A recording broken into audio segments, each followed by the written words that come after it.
integrity of the nursing profession. That all of us also upholds.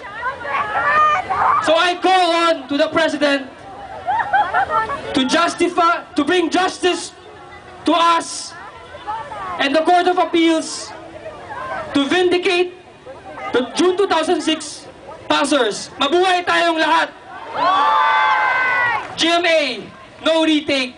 At kung kanino man dyan, kay Tadle, Brion, at Ang, no retake, maging sino ka man. Maraming salamat po, Adam.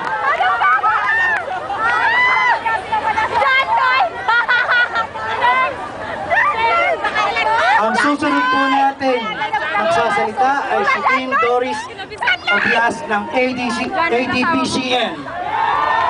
Palakpakan natin siya.